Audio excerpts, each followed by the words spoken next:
One of Christianity's specifically horrible contributions to human mythology and delusion is the idea, the terrifying idea, that you could be tortured forever.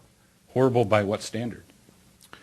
Horrible by, well, good question. Yeah, I know.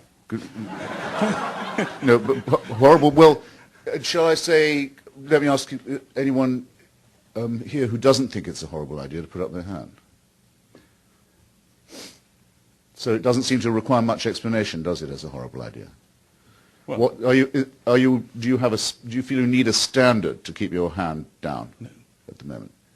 Or did I just say something that was, so to speak, morally self-evident? there's a difference between an emotional reaction to something. Every person. I think they're using their heads.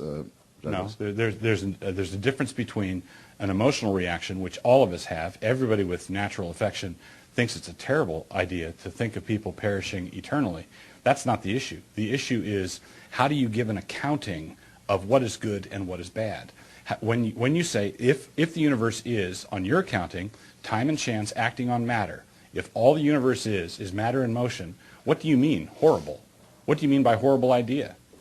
Who cares? Why do we care? Very good point. Very good question. I ask myself a lot why that is. I think it's because I am one of the higher primates. But that's not a rallying cry. It appears to be, no, it's not much of a rallying cry, but it has the merit of being true. It appears to be the part of the equipment, intellectual and moral equivalent of our primate species, that it does have a need to help its fellow creatures, as well as to torture, kill, rape, enslave, and exploit them. It does have a feeling, quite a strong one, that there's a human need to help, and that you might need help yourself someday. So be nice to your neighbor. So why not? Now, not everyone has this. I mean, there are quite a lot of people, also presumably made in the image of God. I think a superfluous assumption to be making, but also made in the image of God, according to you, who are born sociopathic. They don't care about other people. They just can't be made to. They just won't and don't. They're a problem for the rest of us. And then there are people who are born psychopathic, who positively need to see others suffer and have a bad time. If our species has within it the seeds of a gregarious lend a helping hand, and we have a herd instinct and we want to help out, we have that instinct, and we also have the instinct to go to war and fight and do all these terrible things that we do.